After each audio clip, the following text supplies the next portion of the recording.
Recording. Greetings, welcome to the Transforming Assessment webinar series. Today's session is on online exam challenges, migration or transformation, and the speaker for today is Stuart Allan from Heriot-Watt University in Scotland. Hopefully I pronounced the name properly. But thanks, Scotland. Stuart from Scotland, away you go. Great, thank you very much, Matthew. And yes, it's morning where I am, but I'm aware that it's afternoon or evening where many of you are. So good morning or good evening for wherever you are. It's a beautiful sunny morning here in Scotland, and it's nice to see a few people on here from nearby. So and it's wonderful to speak to so many people in Australia and New Zealand. I probably started out looking at online exams and looking at what was happening in Australia, and read a lot of Matthew's stuff. So it's really nice to be able to connect with you all. So I'm just going to dive straight in. I'm going to try and keep an eye on the chat, but I will definitely stop for questions around the halfway point. I'm going to talk for about 30-40 minutes, but I will stop halfway to try and take questions on the chat. So let's just get started. So this is me. I work for Edinburgh Business School at Heriot-Watt University in Scotland, and Heriot-Watt University is in Edinburgh, I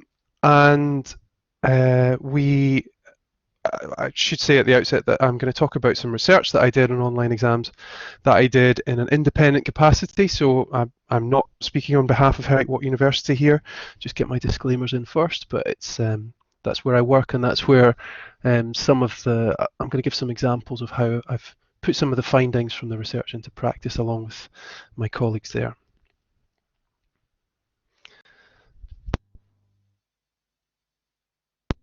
So I'm going to set a little bit of context around online exams. I'm sure many of you are familiar with some of the literature around that, but I'll just quickly run through some of the main themes that I found from looking at literature on online exams.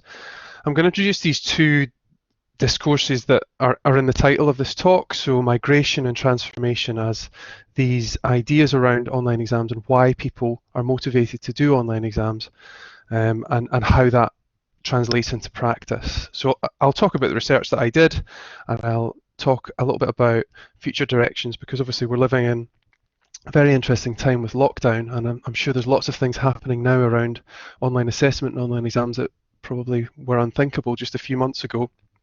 So there's some real opportunities to take some of the things that we already know about online exams and to try some things and gather some evidence on this that can really move practice in this area forward.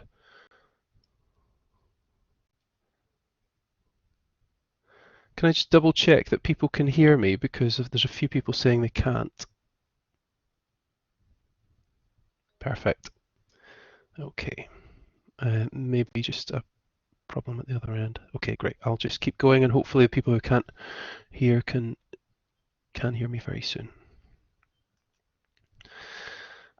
So I'm going to start just by asking everybody a quick question. Matthew sent me on the list of people who'd registered for this, and it was great to see, get an idea of where everybody is, but it would be really good to get a sense of what your experiences are with online exams. I expect if you've signed up for this, you're either doing online exams or you're interested in online exams. But can I just ask a quick question? Is your institution conducting online exams or considering online exams for the first time as a direct result of the current lockdown? If that's the case, can you just pop yes in the chat? And if that's not the case, if you've been doing it a while, if you can tell me a little bit about what you're doing, that would be great.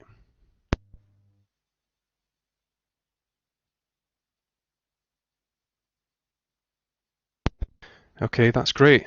Lots of yeses, a few sort ofs. And a few people have been doing it for a while as well. That's great to see. Okay, yeah, it's an interesting time we're living in.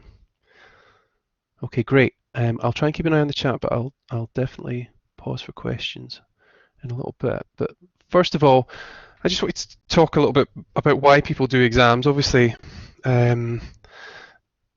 in the digital era, there are lots of options for assessment, but lots of people still want to do exams, and obviously the reasons for that are that it's a rigorous and secure form of assessment, and it's something that can be done at a huge scale. For example, where I work at Edinburgh Business School, we have about 9,000 students all over the world, and it'd be very difficult to operationalise any other form of assessment other than assessment by exam. That doesn't mean we can't experiment with practice and we can't try and push the boundaries a little bit, and I'll talk about that a little bit later. But obviously, that's why people do exams, is that they're rigorous, they're secure, and they're scalable.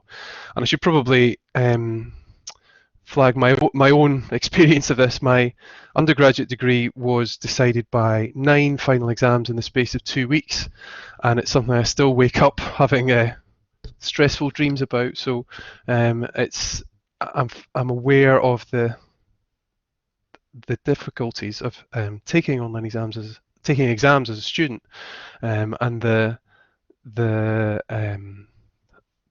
challenges of that.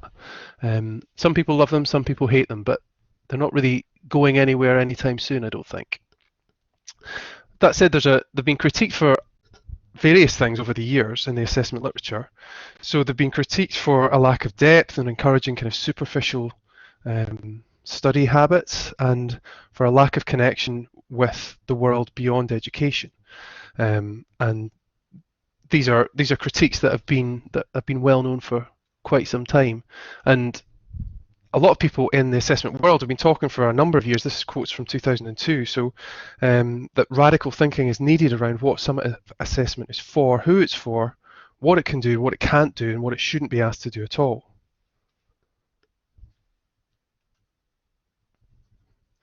So if we look at the literature around online exams, it kind of reflects those motivations that people have. If people are motivated by scale and security and rigor, then obviously there's a justifiable concern with security and assessment validity in the literature on online exams specifically.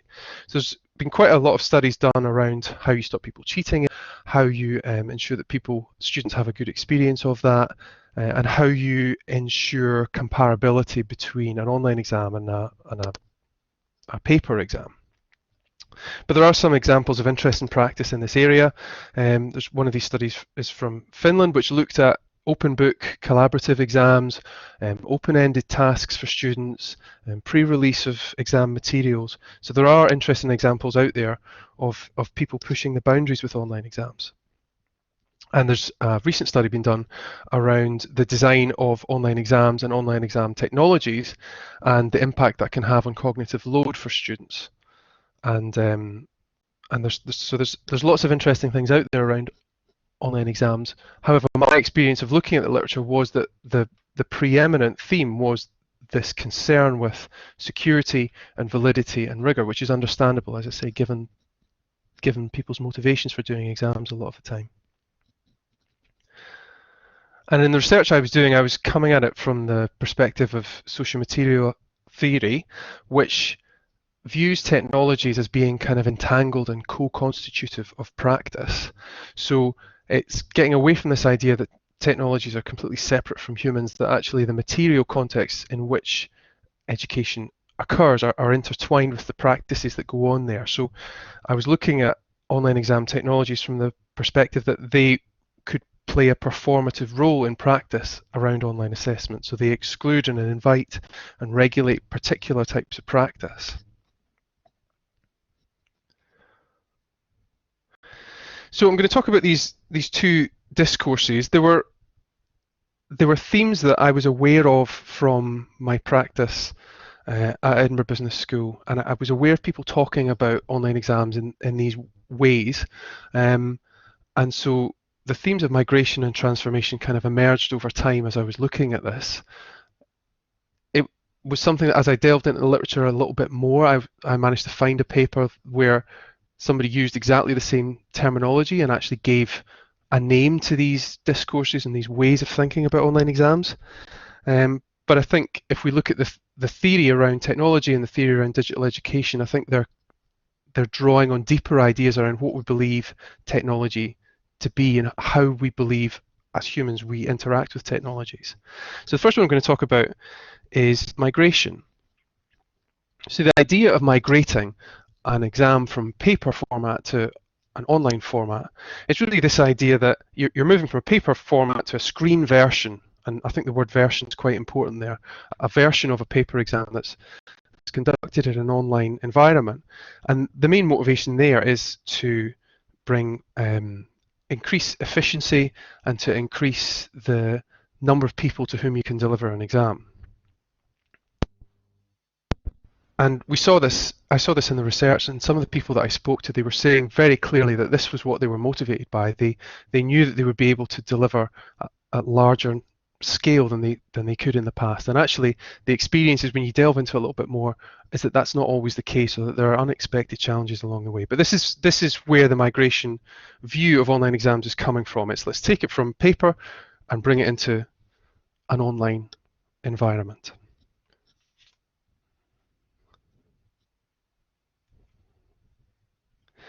And if you think about what that says about a relationship between humans and technology, it draws on this idea of technology as an instrument. So technology as a tool, it's a neutral means that we employ for ends, and we as people determine the purpose of those technologies and how we're going to use them. And the technology is there basically as a tool to facilitate our goals as educators. And this is an idea that's critiqued quite a lot in the literature around digital education. It separates humans from technologies, and it positions technologies in a particular way. And from the people I spoke to in the research, there was a few of them were talking about the online exams and the technologies they were using to deliver online exams in very much this way. So Martin in the UK, all of these are pseudonyms, by the way. Martin, who delivered online exams for a large university in the UK, was saying that he thought the online exam worked best when the technology was in the background. It wasn't thought about, it just works. And we can all empathise with that, because we all want our technologies to do what we want them to do. But his expectation was very much that the technology would be in the background. The exam would happen exactly as it had in the paper setting, and the technology would almost disappear into the background. It would just work, and it would be lovely if that was the case. And in the current circumstances that we all find ourselves with lockdown, obviously there's a lot of people are thinking about moving to remote exams or take-home exams that maybe wouldn't have thought about that before. And I think a lot of the practice that I'm seeing, and it'd be interesting to hear what everybody else thinks, draws on this idea of migrating from one way of delivering exams to another. And that's totally understandable in the circumstances. Everybody's just trying to do their jobs and trying to deliver for their students under really difficult circumstances in a lot of cases. But we also need to think about whether we're also establishing a new normal around exams.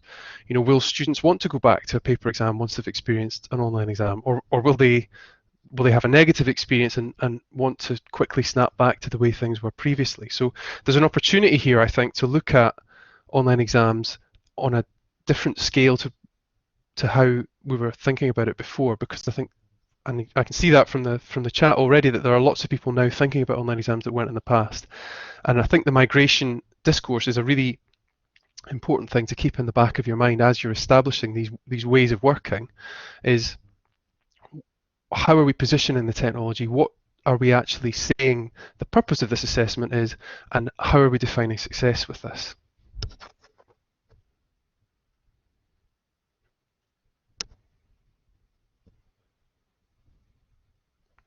So if we think about the second discourse, transformation, I'm mindful of the fact that I'm presenting at a series called Transforming Assessment, and I should be clear that I'm talking about a particular kind of transformation discourse around online exams, and I'll expand a little bit on what I mean by that.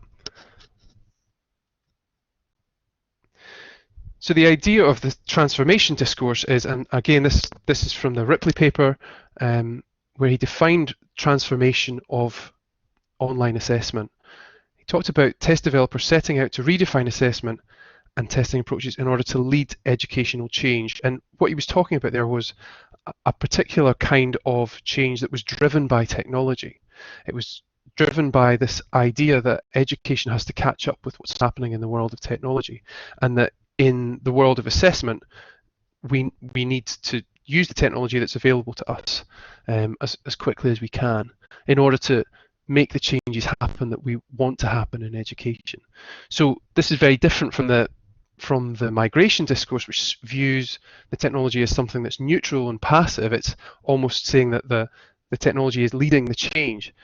So these are coming from very different angles on technology, but they both assume that technologies and humans are separate, and that either the technology is leading us or we're leading the technology.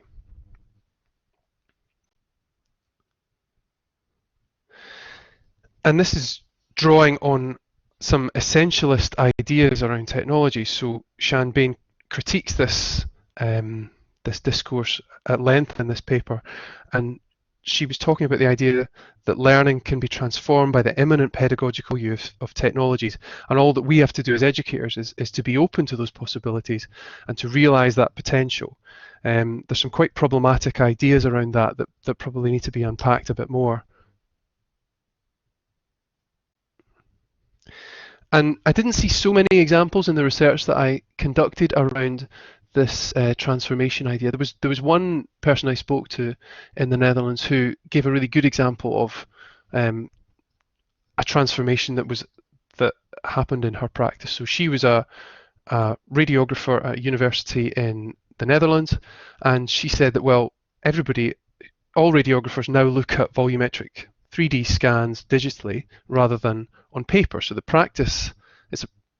professional practice has changed, therefore the education has to change, therefore the technology has to change. The technology used to assess that education has to change.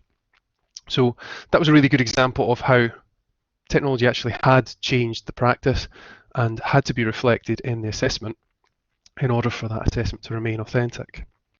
But we also see it and I'm sure we all see this on a daily basis every time we look at Twitter, the idea that technology is going to disrupt education or enhance education.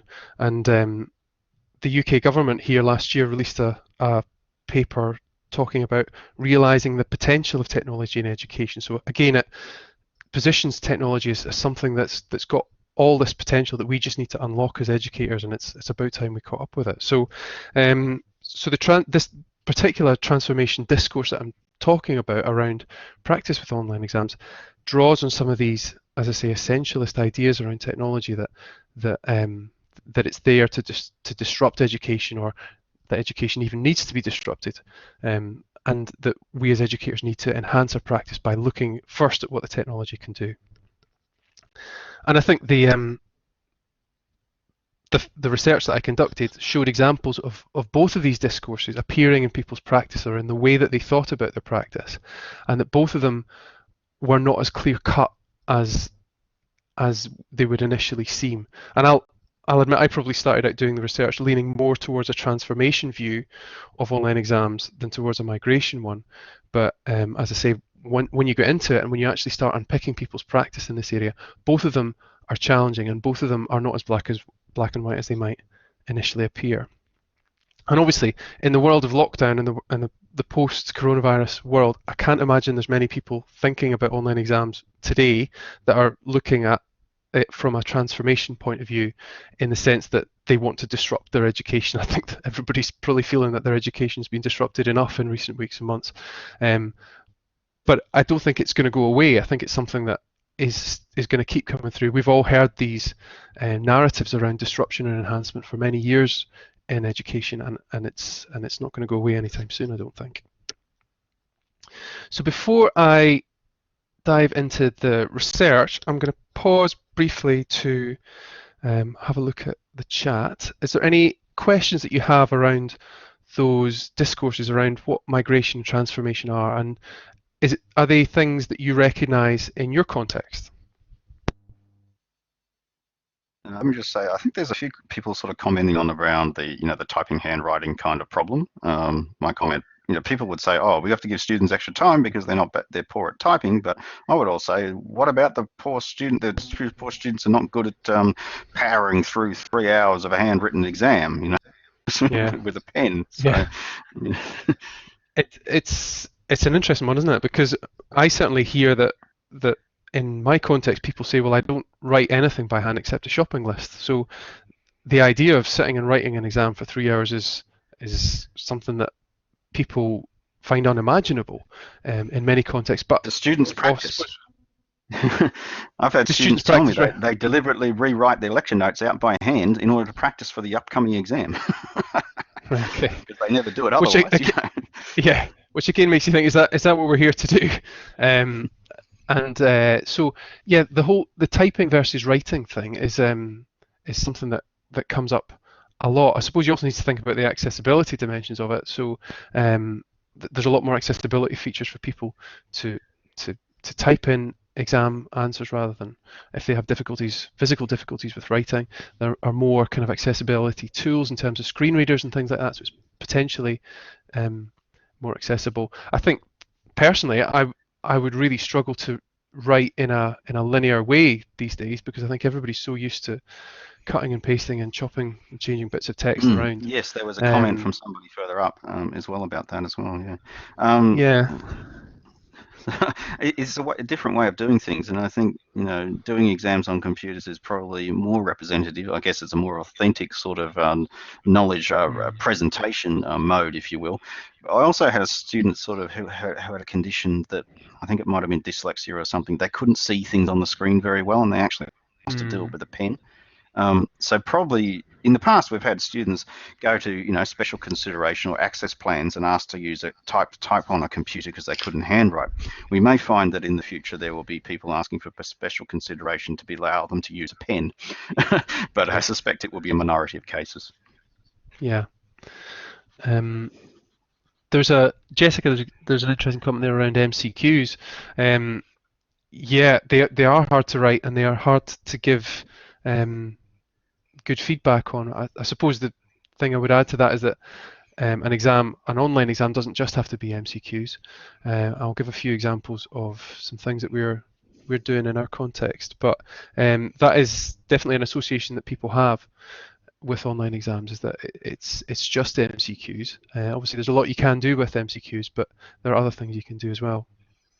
Indeed, that research project that you hinted on, Stuart, was exploring that idea of how could we do much more authentic forms of task design in a computerized assessment environment. So if people are interested, I've actually stuck up some different kinds of questions that you can just use with a standard LMS like Moodle, how you can make them in a much more authentic manner. If you go to transformingexams.com, under the research section, I put up some example slides and things, and there's some case studies and stuff there as well. Sorry to self-promote my own work, but it's very relevant here. I'll let you get on with the presentation. just one other thing I was going to pick up there is that the thing around in STEM subjects, formulae and algorithms, that being a difficult thing to deliver. And obviously there's lots of exam technologies will provide equation editors and things like that out of the box, but it is a challenge, and we've seen this in our context where for some of the more quantitative subjects in an MBA, people either need to do formula or they need to, or the academic says that they need to be able to draw a graph. Now, drawing a graph is a hell of a lot easier with pen and paper than it is with some exam technologies. Maybe there's better ones out there available now, but it's I suppose the point there is that it's different, and you need to think about how it's different and how you can meet the learning outcomes of the course, not just in the way that you did in the past with a pen and paper exam. Other options available to us now. Okay, I'm gonna simulation software.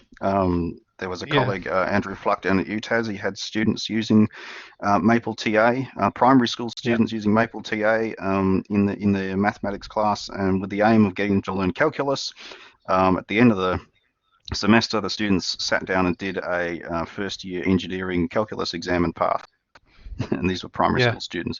So I think the use of technology as a capability multiplier, as a different medium of knowledge manipulation, exploration, and presentation is certainly something that is we need to not underestimate that, and it's part of the modern world. So we should be doing more of it. Yeah.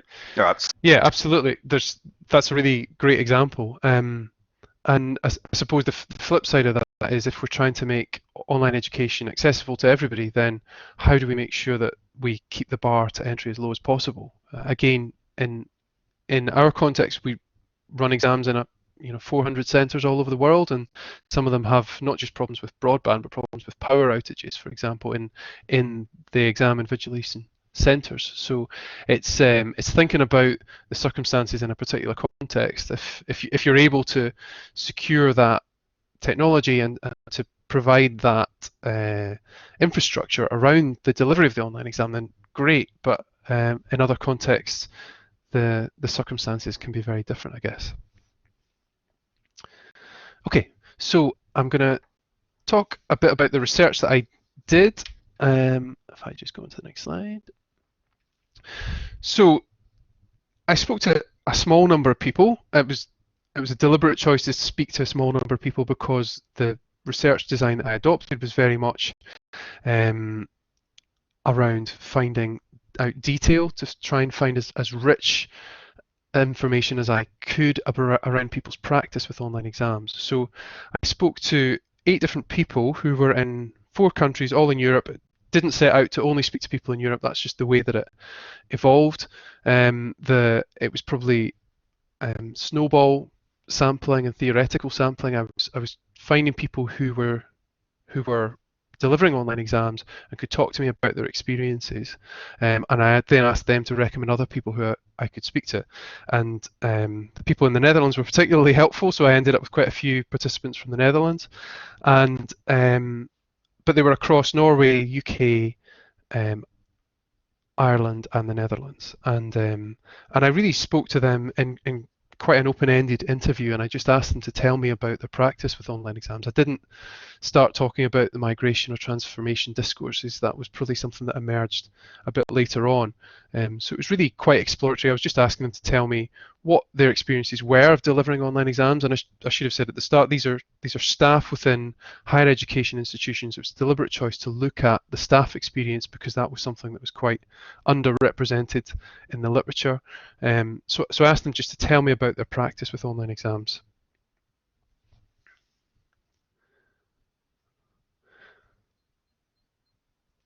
And as I say, I didn't look specifically at the student experience, and there's probably a need for more studies in that area as well. I just wanted to show this quote from Lucas in Norway because I love this expression that he used in bold. His impression of speaking to students around online exams was that they wanted things to be a little bit digitalized. So there was a movement in his institution in Norway to from the student union to say, well, we want online exams, but it was very much around Matthew, what you were talking about a little bit earlier, around the idea that we want to type rather than write out by hand.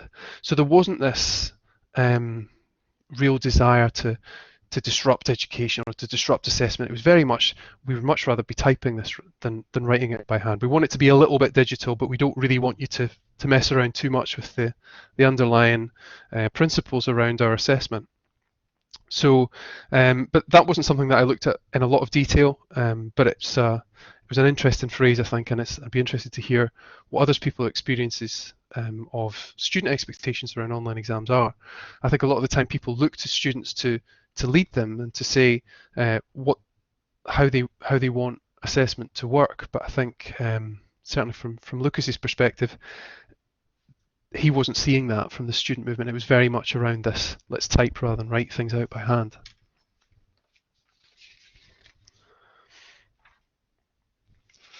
So the questions that I was asking, the research questions, were around finding out how these migration and transformation discourses were reflected in people's practices. As I say, I wasn't explicitly asking people that, but I was trying to identify themes from their practice as they reflected on delivering online exams. I was trying to find out a little bit about the unexpected challenges that occurred along the way for them, and I think some of these are really useful in the context of people going into online exams for the first time. So there's an opportunity to kind of learn a bit around people's experiences of the past and what implications does this have for future research and practice around the delivery of online exams. So,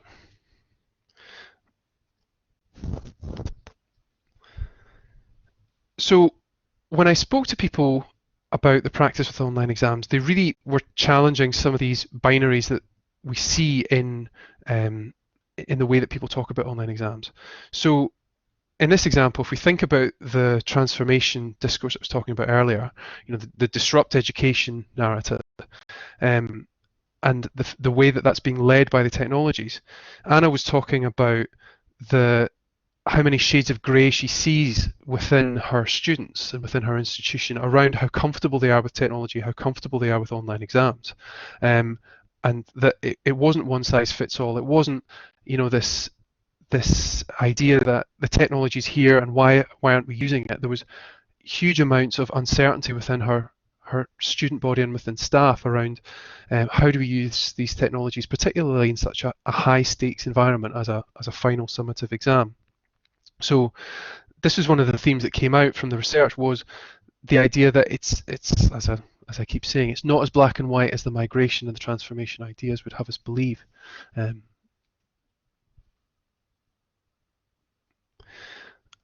And again, Lucas in Norway was talking about the process of migrating. He was talking about how his institution had embarked on a massive project to migrate all of their exams from pen and paper to online delivery.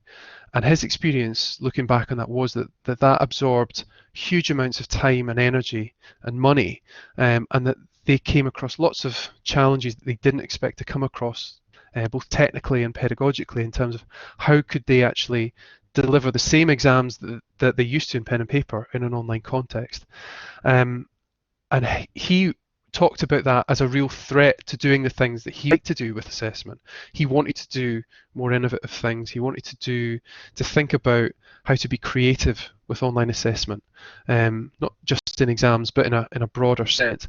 And he thought that actually this move from pen and paper just to typing in an online platform was actually one of the biggest threats to innovation, and that's what was going to stop people being really creative in their use of exams. And he was, as you can see in the quote, he was quite downbeat around the future as a result of those experiences. He felt that he wondered if we were ever going to get there, if we continued as we were to pursue this idea of migrating pen and paper exams to an online environment. Were we ever actually going to get to where we wanted to get with online assessment?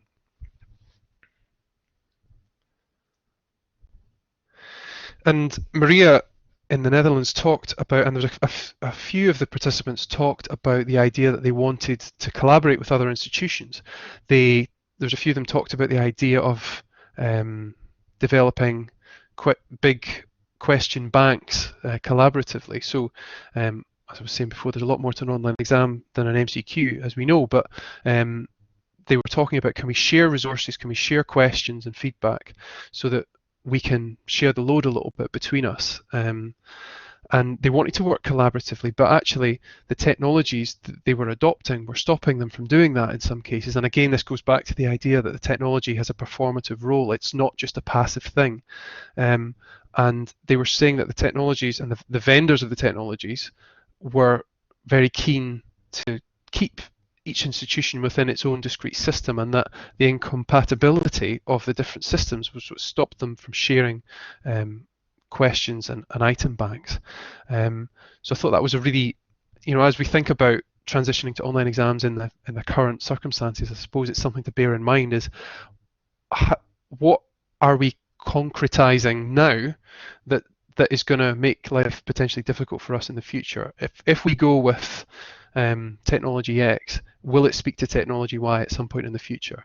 And one of the ideas that came out of the research was the idea that are there ways for educational institutions to work together on technology so that we can find ways of getting these systems to speak to one another, or even possibly creating our own systems for creating questions and sharing information between institutions. But there was an interesting point that Maria was making around the role that the technology had in terms of constraining that collaboration that they all wanted to get to.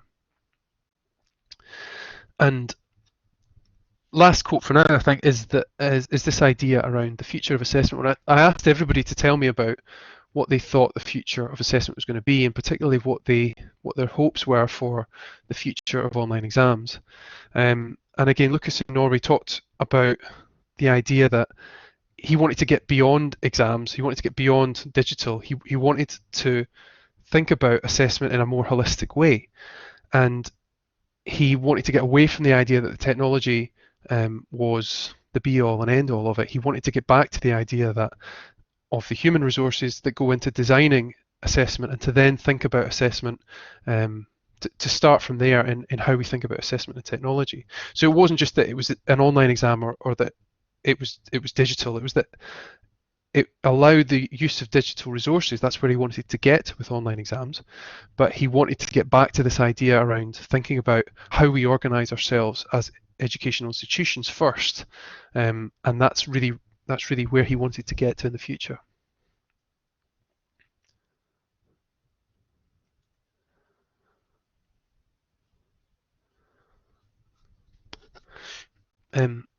Okay, so when I was listening last week to Philip Dawson's Transforming Assessment webinar, he was talking about getting back to the why. What are we trying to assess in our assessment? What's the purpose of it? What do we want students to be able to demonstrate? And trying to get back to some of these questions around designing assessment. And that was really where I ended up with the research.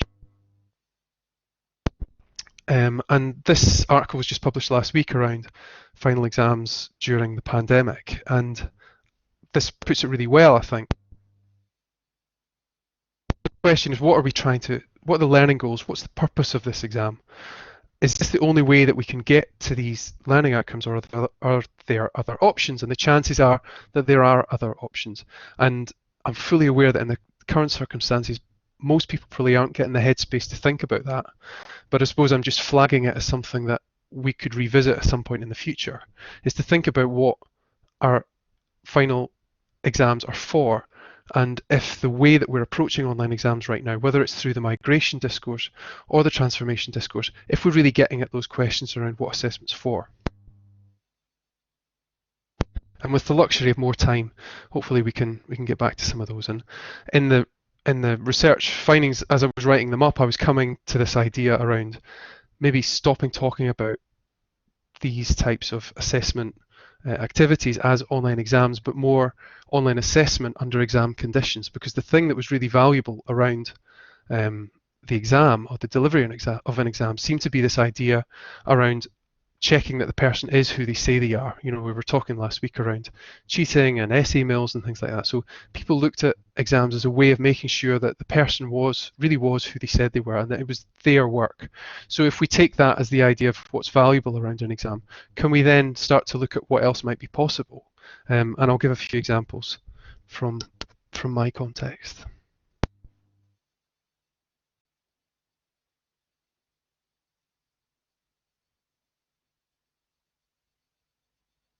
So I had to put at least one nice photo of Edinburgh up, and I didn't want to do one of the castle, but this is Victoria Street, where there's lots of nice pubs if you ever come to Edinburgh.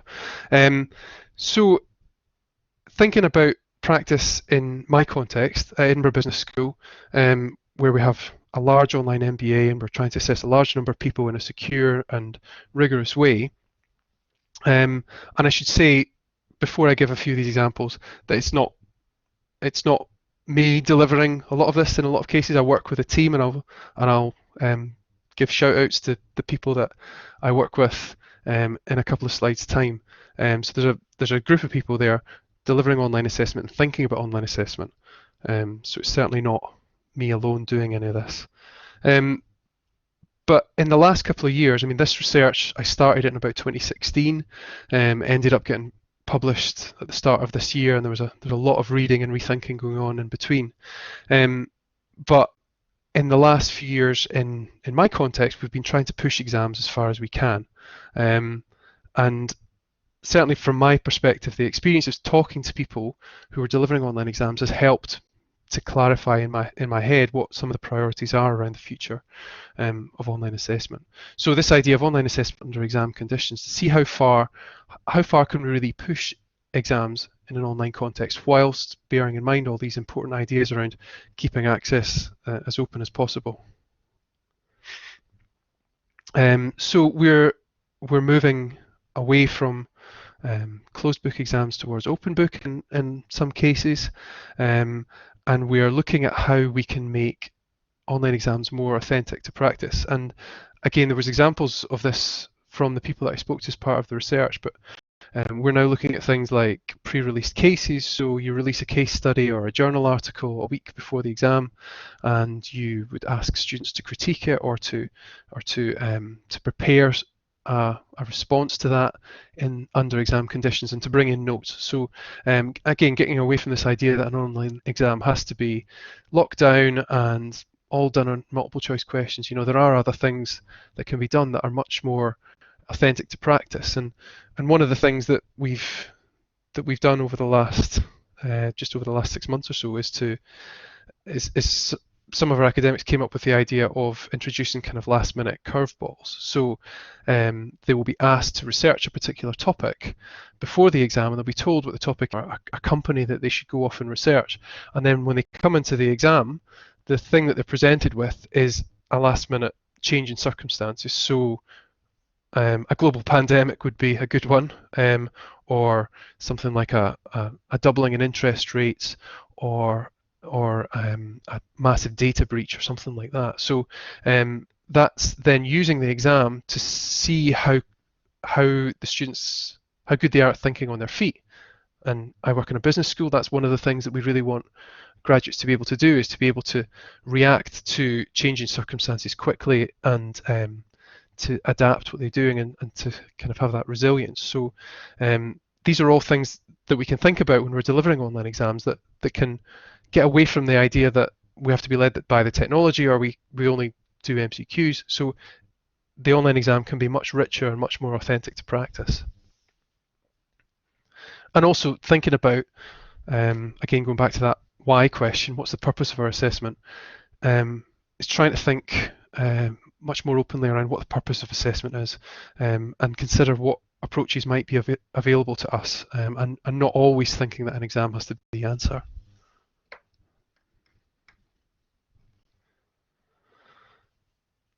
So in terms of future directions in this area, as I said at the start, this could be a real opportunity right now to gather evidence on online exams, because obviously there's people doing online exams or thinking of online exams that weren't thinking of it even 6 months ago.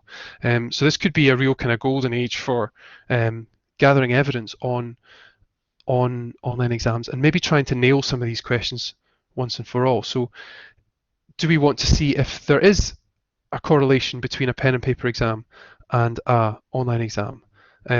How comparable are they in practice in terms of the student performance and the student experience, and also the staff experience? And also, how comparable do we want them to be? I mean, do we want to think about online exams in exactly the same way as we thought about pen and paper exams? So there's an opportunity to gather evidence around that can really move practice in this area forward, I think. And also to think about the difficulties and the messiness. I know that we all hope that students have a great experience, and nobody wants things to be messy, particularly in something as high stakes as final assessment. But there will be unintended consequences along the way. So how do we capture those, and how do we share those so that we can collectively move practice forward? And what new opportunities might present themselves? I mean, we're all seeing examples in the current circumstances where people are being really creative and people are coming up with ingenious ways to deliver for their students. So again, how do we capture those, not just in a lockdown situation, but in a wider sense? If we're doing interesting things in this area, how do we capture it? How do we share it?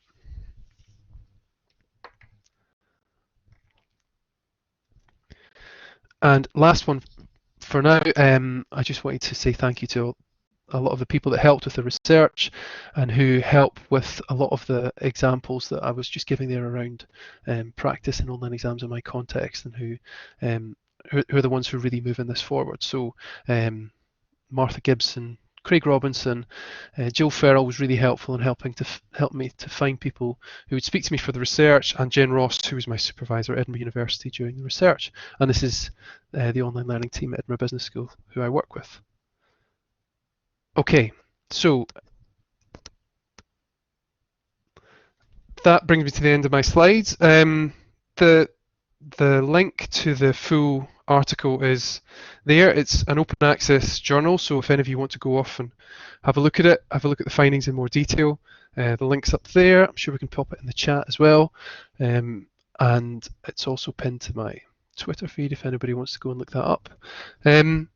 So thanks very much for having me and for giving me the chance to talk to you all. I'll be really interested in hearing your thoughts and any questions that you have.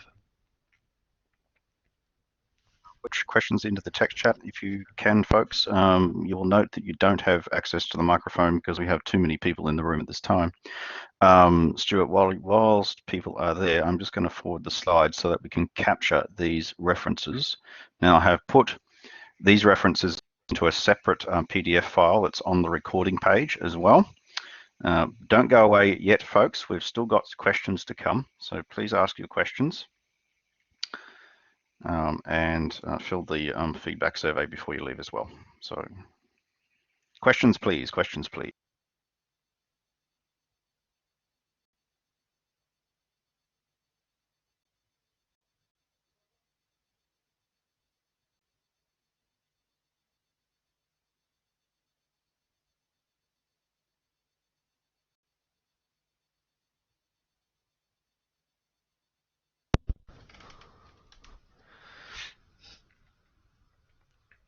Tim, there was the really good comment on there about disasters. I'm sure nobody wants to have a disaster in summative assessment, but it would be a really interesting learning opportunity, I guess. If you push the system to breaking point, then where exactly does it break? Did you mean in the sense of numbers, or in the sense of asking an exam technology to do different things in terms of questions? Be interested to hear a little bit more about that. From experience, all of the above. If you're talking about an assessment system, is a way of doing things as well as technology. So sometimes technology breaks if you throw 1,000 students at it. Other times it's logistics. For example, the IT department deciding to reconfigure the network architecture the day before the exam and locking you out of your server when you're sitting in a computer lab. I've had that happen before. Yeah. There's always issues that crop up, but I think, events like this, sharing experiences, research projects that are then published in open access, and that's why I put all of the papers and everything on transformingexams.com, because I want people to go there and read them and learn, and we should be sharing the disasters as well. I agree. We need to share what goes wrong as well as what goes right. Absolutely. And I think it was Phil Dawson who actually published a paper on about this, that there is a lack of research published about stuff that fails. Because you don't get a prize for stuff that fails. Exactly.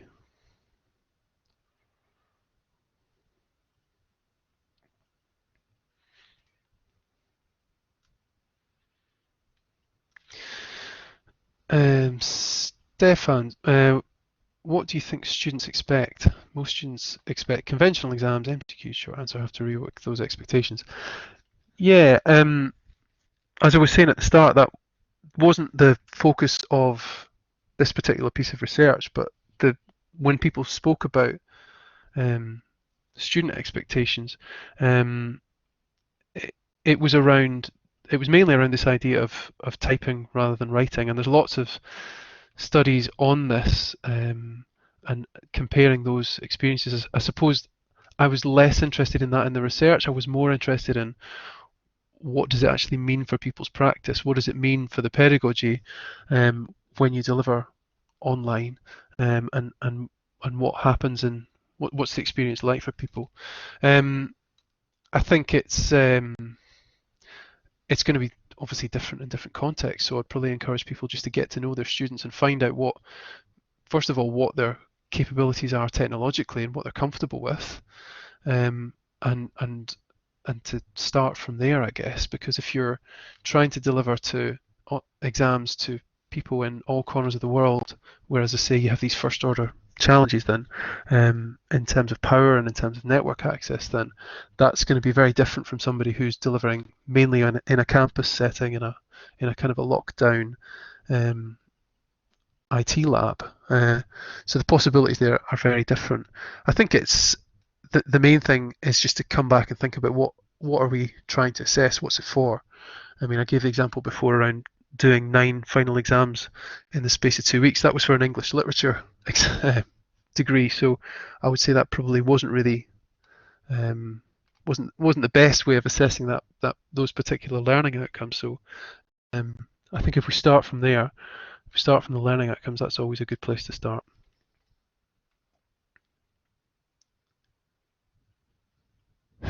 If you're using IT infrastructure, talk to IT first. Yes, very good advice.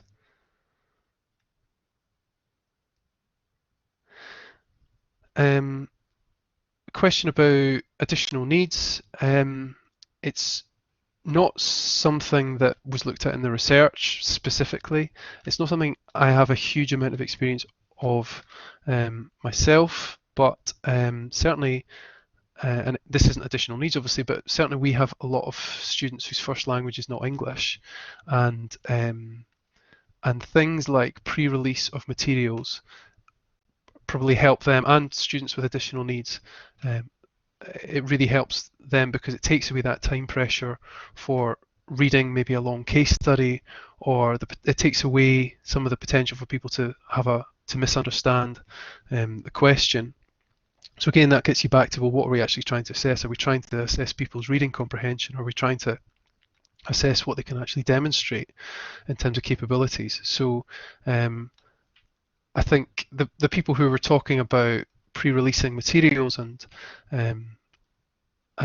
research tasks and things like that, I think that gives people with additional needs the best opportunity to go then in the exam and demonstrate what they can do, rather than being put under pressure for things like, as I say, reading or just looking at a paper under those conditions.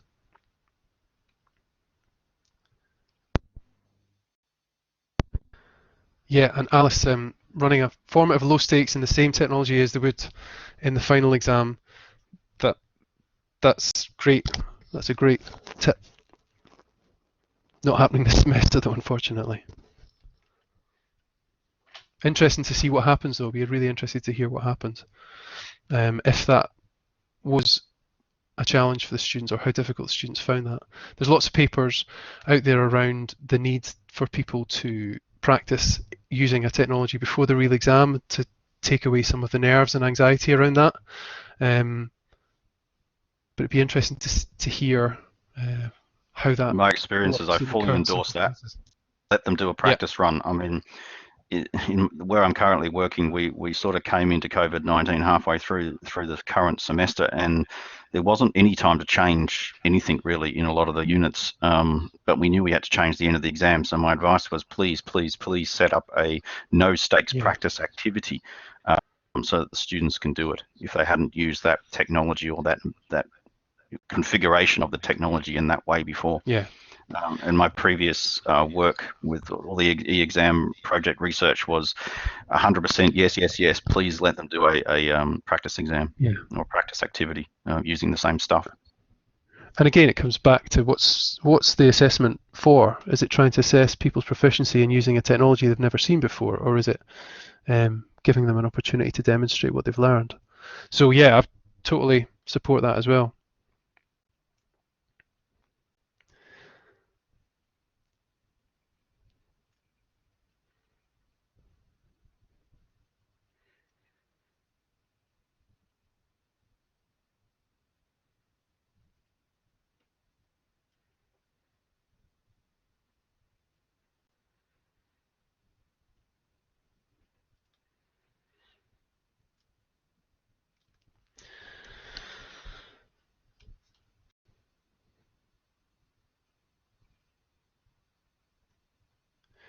Mitchell, thanks for that comment. It's yeah, I would love to hear more examples of that as well.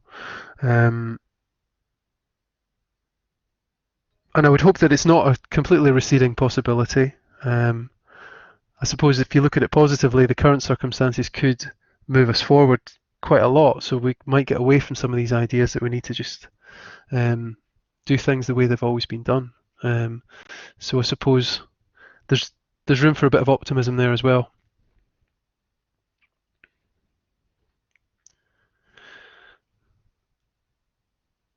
Rebecca, I haven't, but I'd be interested to hear if anybody else has looked at whitelisting resources so that students can access them during the online exams. Yep, I've done that. You've done that? Yep. So, admittedly, I was cheating. We had a bootable Linux USB stick that actually provided the operating system for the student's BYOD device. So we had full control over everything. So in that case, yes, we whitelisted some external resources. We also had software loaded so that all students had an identical software environment. But we have run an exam in UNSW out of the computer labs using Safe Exam Browser and Moodle, and we whitelisted external resources so that they had access to all of their. This was a biochem exam. They had access to all of their digital lab notebook that they'd done all their experiment on during the semester. So they're able to access all of those kind of resources, and it worked quite well.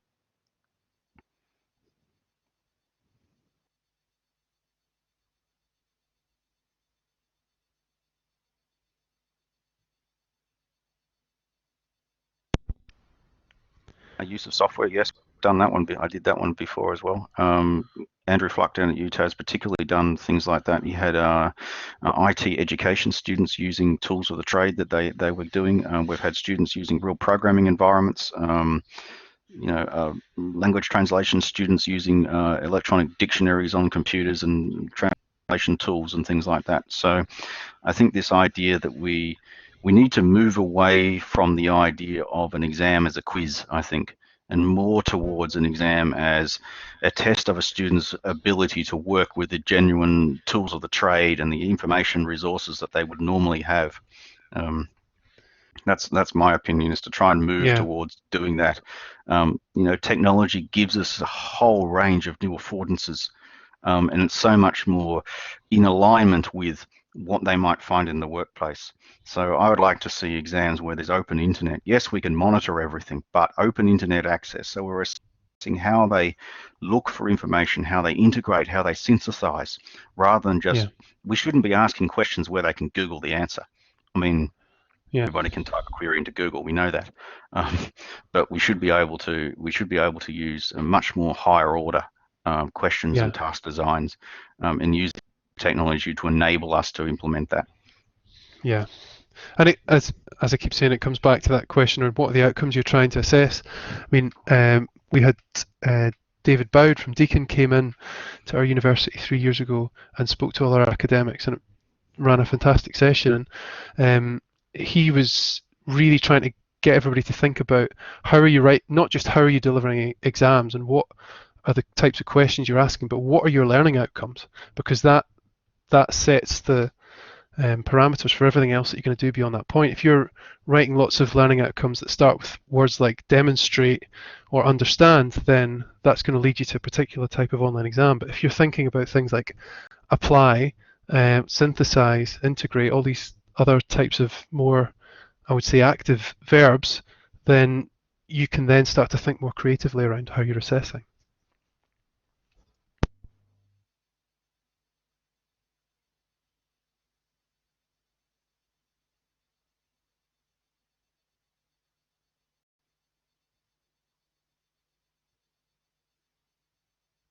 I think you should just keep this chat open permanently so people can just talk about their practice. Some great I'm not in a examples hurry to leave.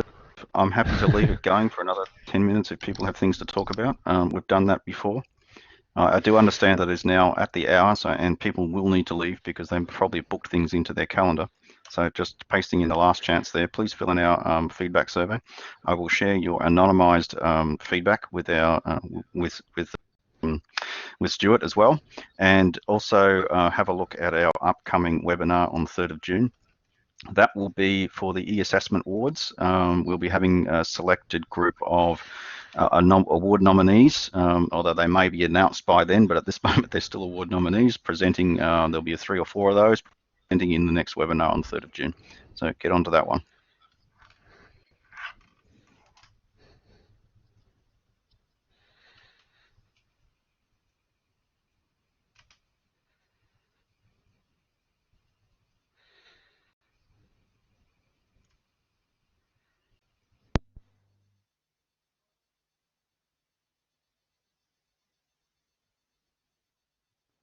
All right, thanks. I will stop the recording. People are welcome to stick around for a little longer. Thank you very much, Stuart. It was a great session. Lots and lots of discussion, as you can see in the chat. I'm sure Stuart will welcome emails if people want to send emails. Is that right, Stuart? Absolutely, yeah. Let me just pop my email in the chat as well. Yes, so if people go to the recording page after the session, then they'll be able to find your contact details. I think I stuck a link to either your LinkedIn or your or a staff page. I can't remember which, but there'll be some mechanism to contact. Oh, there we go. Stuart's email's in the text chat. Well, thanks very much for having me. I've really enjoyed the discussion. It's been great to hear everybody else's experiences. It is indeed a pleasure, Stuart. Thank you very much. I'll just shut off the recording.